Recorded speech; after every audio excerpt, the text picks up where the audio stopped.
नमस्कार, मी श्वेता अंकले. तरुण भारतच्या न्यूज बुलेटिन मध्ये आपल्या सर्वांचे स्वागत. आता पाहूया ठळक घडामोडी. कर्नाटकातील सत्तेतील काँग्रेस सरकारने निवडणुकीदरम्यान शेतकरी विरोधी कृषी कायदे रद्द करण्याचे आश्वासन दिले होते.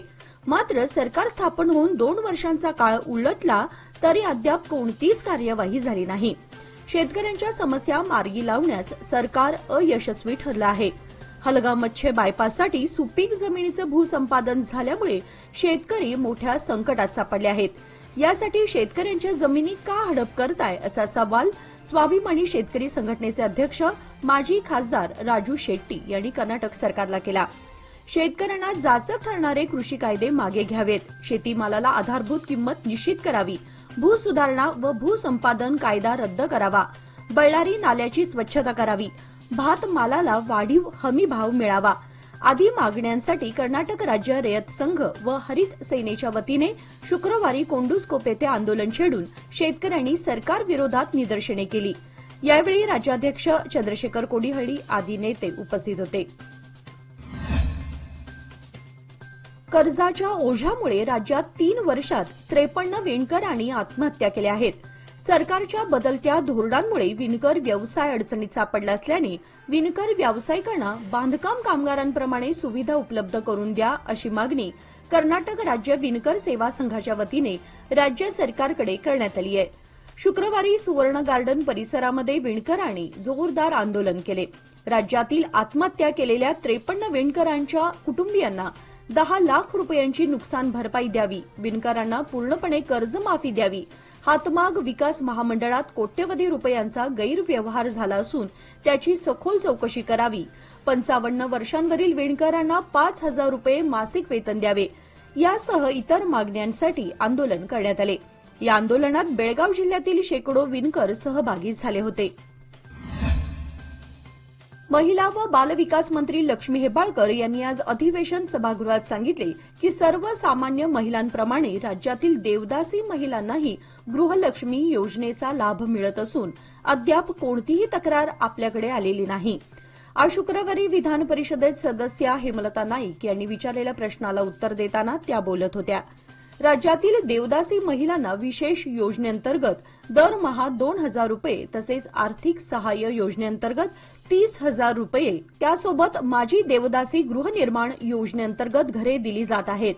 कोप्पळ जिल्ह्यामध्ये एका सर्वेक्षणादरम्यान 6,018 देवदासी महिलांची ओळख मिळाली असून त्यापैकी 2,053 देवदासी जिवंत आहेत. त्यानुसार सर्वेक्षण पूर्ण करून त्या पात्र लाभार्थ्यांना सुविधा उपलब्ध करून दिल्या जातील असे मंत्री हेब्बाळकर म्हणाल्या. राज्यात 45हून अधिक प्राथमिक व माध्यमिक सरकारी शाळांमध्ये अतिथी शिक्षक कार्यरत आहेत.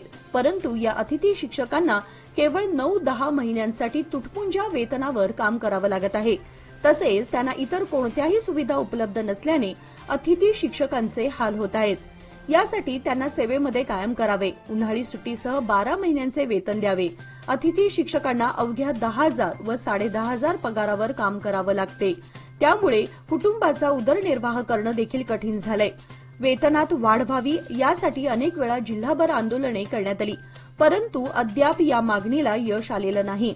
यासह इतर मागण्यांसाठी कर्नाटक राज्य प्राथमिक व माध्यमिक अतिथी शिक्षक असोसिएशनच्या वतीने शुक्रवारी सुवर्ण विधानसौध परिसरात जोरदार आंदोलन करण्यात आले. या आंदोलनाला बेळगावसह उत्तर कर्नाटकातील शेकडो अतिथी शिक्षक उपस्थित होते. बेळगावातील बिम्स रुग्णालयात एका नवजात बालिकेला आईने टाकून पळ काढल्याची धक्कादायक घटना उघडकीस आली आहे. उपचारादरम्यान या नवजात बालिकेचा मृत्यू झाला असून संबंधित आई विरुद्ध गुन्हा दाखल करण्यात आलाय. बैलहोंगल येथील बीबीजान सद्दाम हुसेन सय्यद या महिलेस 8 डिसेंबर रोजी बिम्स रुग्णालयात दाखल करण्यात आले होते. तिने एका गोंडस मुलीला जन्म दिला. मात्र या नवजात मुलीची काळजी न घेता आणि डॉक्टरांना कोणतीही माहिती न देता बीबीजान हिने रुग्णालयातून पळ काढलाय. नवजात बालिका उपचाराधीन असताना तिचा दुर्दैवी मृत्यू झाला. या प्रकरणी बिम्स रुग्णालयाच्या कर्मचाऱ्यांनी एपीएमसी पोलीस ठाण्यात तक्रार दाखल केली आहे. गुन्हा क्रमांक 160/2024 नुसार भारतीय दंडविधान कलम 93 अंतर्गत गुन्हा नोंदवण्यात आलाय. सध्या पोलीस या घटनेचा तपास करत असून बीबीजान सद्दाम सय्यद हिच्यावर कायदेशीर कारवाई केली जाणार आहे. या घटनेने बेळगावमध्ये खळबळ उडाली आहे. बेळगाव उत्तरचे आमदार आसिफ सेठ यांनी माजी आमदार फिरोज सेठ यांच्यासह मुत्यानट्टी गावासाठी नवीन 24 तास पाणी पुरवठा प्रणालीचे काल गुरुवार दिनांक 12 डिसेंबर रोजी उद्घाटन केले. स्थानिक मान्यवर आणि इतर नेत्यांच्या उपस्थितीसह युवा नेते अमान सेठ यांनीही या कार्यक्रमात उत्स्फूर्तपणे सहभाग घेतला होता. या प्रकल्पासाठी संबंधित L&T कंपनीचे अधिकारी देखील उपस्थित होते. आपल्या मतदारसंघातील प्रत्येक नागरिकांना मूलभूत सुविधा उपलब्ध व्हाव्यात यासाठी आम्ही प्रयत्नशील असून अत्यंत दुर्गम भागातही विकास पोहोचवणे ही आमची सामूहिक जबाबदारी आहे. यानंतर ते मुत्यानट्टी येथील स्थानिक मंदिर समितीची भेट घेऊन मंदिराच्या जीर्णोद्धारासाठी अतिरिक्त निधी दिला जाईल असे त्यांनी यावेळी जाहीर केले. दत्त जयंतीनिमित्त बाजार गल्ली वडगाव बेळगाव येथील जिव्हेश्वर मंदिरात विविध धार्मिक कार्यक्रमांचं आयोजन करण्यात आलं आहे. गेल्या सोमवारपासून या मंदिरात श्री गुरुचरित्राचे पारायण, अखंड नामजप व हवन सप्ताह सुरू असून आज शुक्रवारी सकाळी चंडीयाग संपन्न झाला. उद्या शनिवारी रुद्रयाग व मल्हार यागाचे आयोजन करण्यात आले आहे. रविवार दिनांक 15 रोजी श्री दत्त जयंती मोठ्या भक्तिभावात साजरी करण्यात येणार असून सोमवारी गुरुचरित्र पारायण तसेच अखंड नामजपाची समाप्ती होणार आहे. सध्या सुरू असलेला नामजप सप्ताह हा अखंडितपणे सलग 7 दिवस 24 तास सुरू आहे. या जिव्हेश्वर मंदिरात दर रविवारी सायंकाळी 6 वाजता श्री स्वामी समर्थ महाराजांची आरती करण्यात येते. याचा सर्व भक्तांनी लाभ घ्यावा असे कळवण्यात आलं आहे. सादर आहे लोकमान्य दुर्गा शक्ती योजना, जी देते तुमच्या गुंतवणुकीवर 10.25% परतावा, तेही फक्त 18 महिन्यांमध्ये. सोबत 1 लाखापर्यंत व्यक्तिगत अपघाती विमा विनामूल्य उपलब्ध. अधिक माहितीसाठी आजच कॉल करा 1800-212-4050. फक्त सभासदांकरिता. अटी लागू. लोकमान्य, जिथं पैसा वाढतो आणि नातं वृद्धिंगत होतं.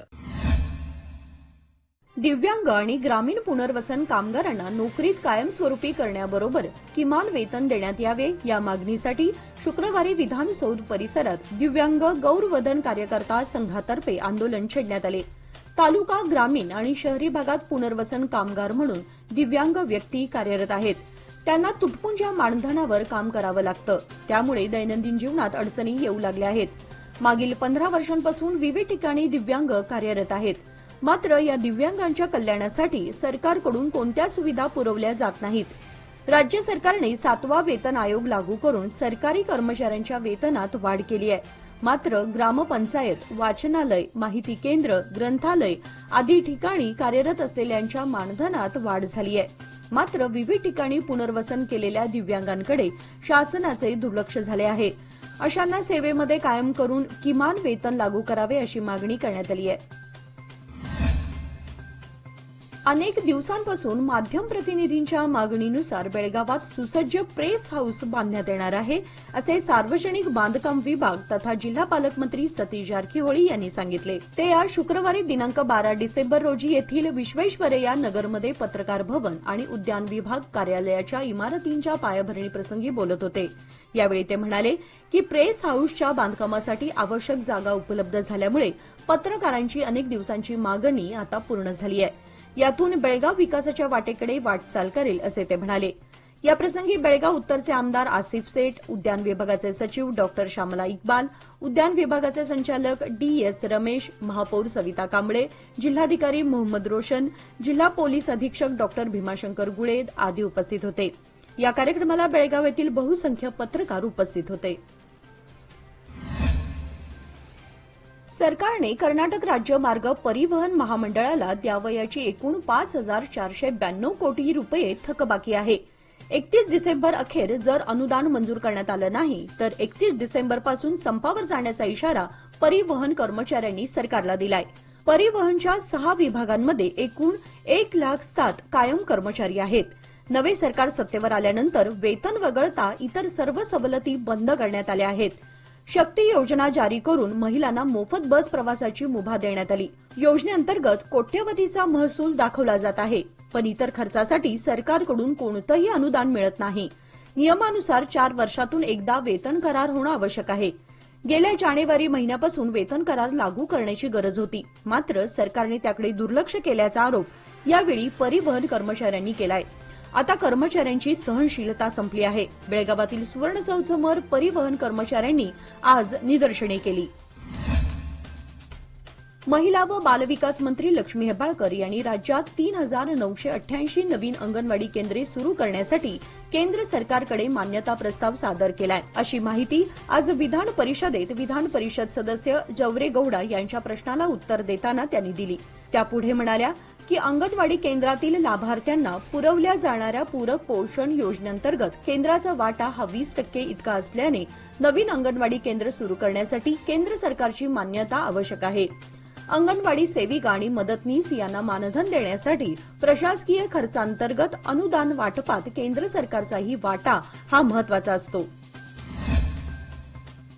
पुणे येथील खानापूर व बेळगाव मित्र मंडळातर्फे काल गुरुवार दिनांक 12 डिसेंबर रोजी आयोजित उद्योजक मेळाव्यात खडकवासला मतदारसंघाचे आमदार भीमराव अण्णा तपकीर यांना नागपूर येथील हिवाळी अधिवेशनात सीमाप्रश्नी मुख्यमंत्री देवेंद्र फडणवीस, उपमुख्यमंत्री यांच्या वतीने पंतप्रधान नरेंद्र मोदी व गृहमंत्री अमित शहा यांच्यासमोर सीमाप्रश्न मांडून चर्चेला जावा, अशी निवेदनामध्ये मागणी करण्यात आली आहे.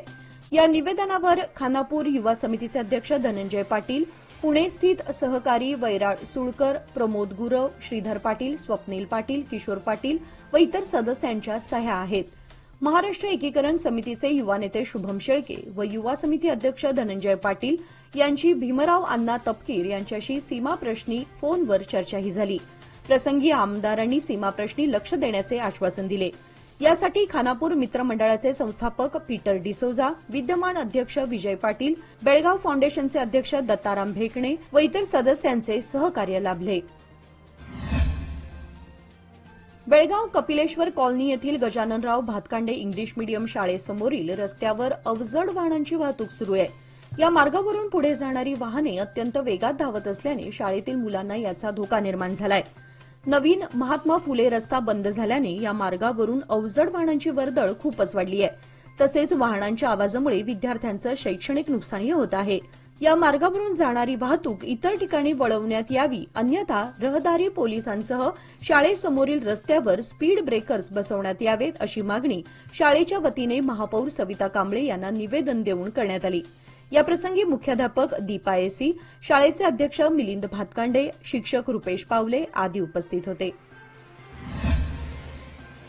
सुळगा, हिंडलगा, बेळगाव येथे श्री ज्योतिबा व श्री काळभैरव मंदिराचा भूमिपूजन सोहळा काल गुरुवार दिनांक 12 डिसेंबर रोजी पार पडला.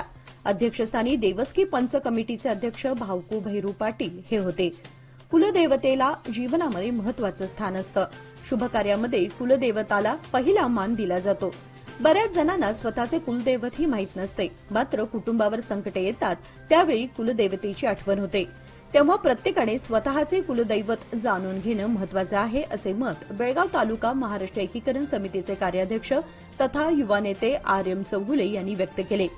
यावेळी व्यासपीठावर प्रमुख पाहुणे ग्रामसुधारणा कमिटी अध्यक्ष परशुराम फकीरा पाटील, ज्योतिबा रामा पाटील, सामाजिक कार्यकर्ते महेश कुमार धाकलू कांबळे आदी मान्यवर उपस्थित होते.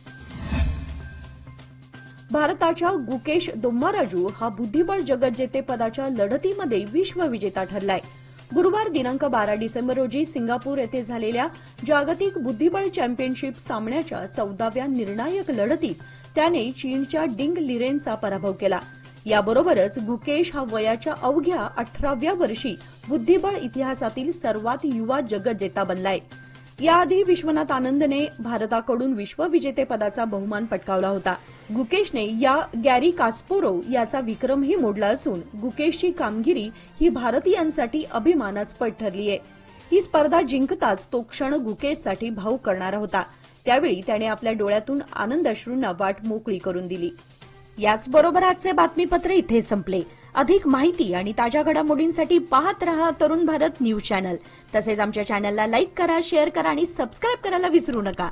आणि विश्वासार्ह बातम्यांसाठी दररोज वाचा दैनिक तरुण भारत. धन्यवाद.